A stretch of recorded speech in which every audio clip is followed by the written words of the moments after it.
Hello, welcome to Political Science 131, Introduction to American Government and Political Science. My name is Eric Rader. I'm a full-time instructor in political science here at Henry Ford College. I've been teaching here since 2004. Now, the course that you've enrolled in is a 100% online course. That means all of the assignments for this class will be submitted online to me through the Moodle system. Moodle is our course management system, and we will not actually meet as a class in person at any point during this semester. However, if you would like to meet with me, I certainly am glad to meet with students in my office. My office is located in room N206 in the Campus Safety Building on the main Henry Ford campus on Evergreen Road. So certainly I'd be glad to meet with you in my office. There's more contact information in the syllabus for the class. My email is ewrader@hfcc.edu. And my phone number on campus is area code 313-845-9709. And again, I'd be glad to discuss any questions you have or schedule a time to meet. But otherwise, you'll be doing everything through the course management system. It is very important that you access the class on a regular basis.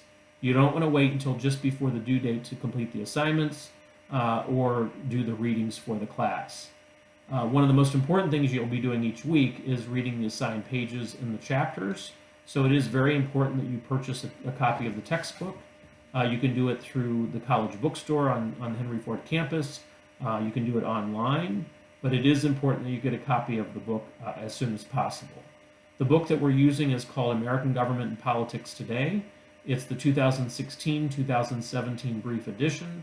And you do need to get the current edition of the book, not an older copy of it. Now, you can certainly purchase a used copy of the 2016-2017 version, but you need to make sure that the version you're getting is the one that's in the syllabus. It's very important that you do the assigned reading each week because we aren't meeting in person as a class. I'm not going to be lecturing in a classroom, although I will be submitting these short videos throughout the semester. But none of this is a substitute for doing the reading. So it is very important that you do the reading each week.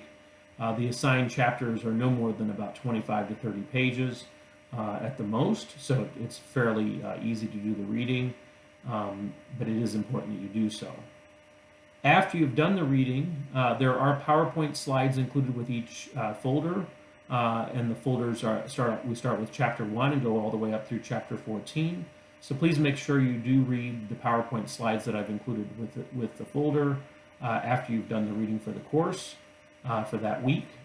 Once you've done the reading and you've looked at the PowerPoint slides, you will complete the written assignment for that week. Sometimes there'll be a discussion board, sometimes there'll be a critical thinking question, and some weeks there'll be both a discussion board and a critical thinking question. So it is important that you pay attention to the calendar for the class and the syllabus and any announcements that I send out about the assignments. With regard to the discussion board, the purpose of that assignment is to have you interact with your fellow students.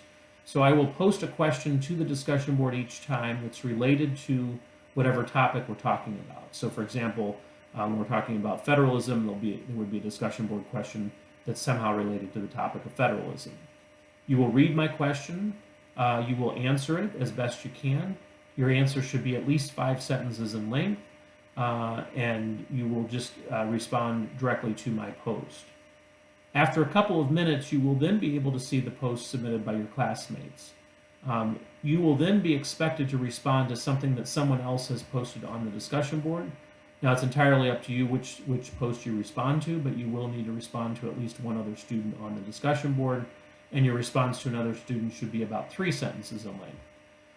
As an incentive to encourage you to not wait until the last minute to complete this assignment, there will be a 3-point penalty if you do not submit your initial response to the question by the date listed in the syllabus.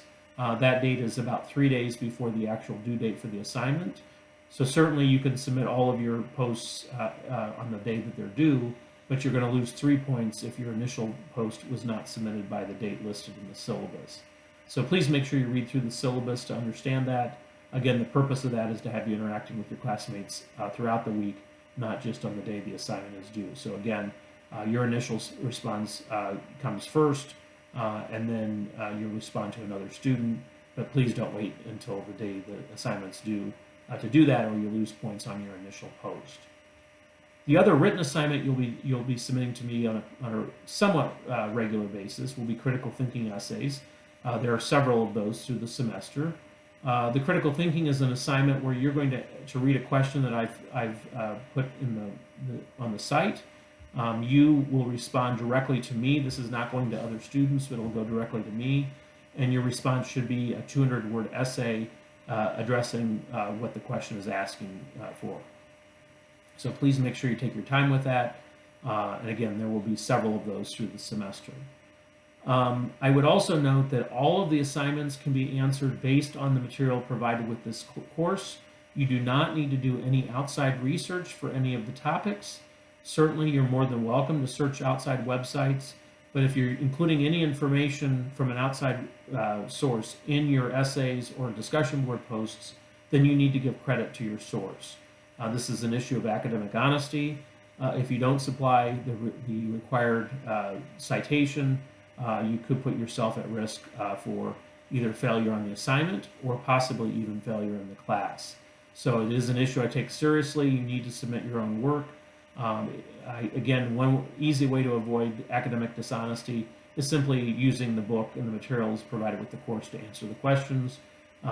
There's more than enough information in both the book and in the online materials that you can answer the question without having to do outside research. Please contact me if you have any questions about that. I have more information on academic honesty in the syllabus. A couple other things that you should be aware of. One is the never attended deadline. Again, that is in the syllabus, so please pay attention to that. You do not avoid an NA simply by logging into the class. You avoid the NA by actually meaningfully participating in the class from the beginning of the semester. So please pay attention to the information in the syllabus on what never attended means and how you can avoid getting that designation. The last day to withdraw from the course is also in the syllabus, so please pay attention to that and other information on participation in the class through the semester. If you stop participating in the class for a period of time, I will suspend your access to the class.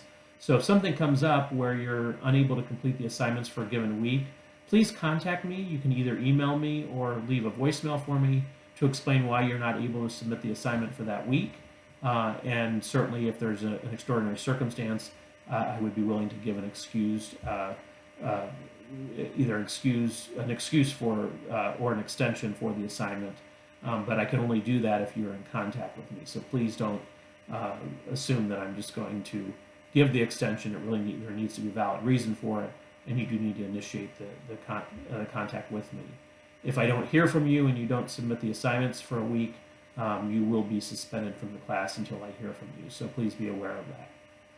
Other than that, all of the information that you need to know is in the syllabus, so please read it very carefully. If you have any questions about anything, please contact me. Again, by email, ewrader@hfcc.edu, by phone, 313-845-9709. All of that information is in the syllabus. Please do read the syllabus carefully. There will be a quiz on it early in the semester, so please make sure you pay attention to that as well. I want you to be fully aware of what the content of the syllabus. Almost every question you have is probably in the syllabus. Finally, everything here in this class is based on points, so there is a point scale in the syllabus, so please read through that so you can know what it takes to get an A in the class, or what a passing grade is, or what a minus or a plus is. All of that is in the syllabus. So I am looking forward to having you this semester. I always enjoy this class. I'm always kind of sorry that I don't get to meet my students in person, but certainly if you want to meet with me in my office, I'd be more than glad to do so at any point this semester. All right? So you have a great semester, and I will be posting more of these videos as the semester progresses. All right? Have a great semester. Take care.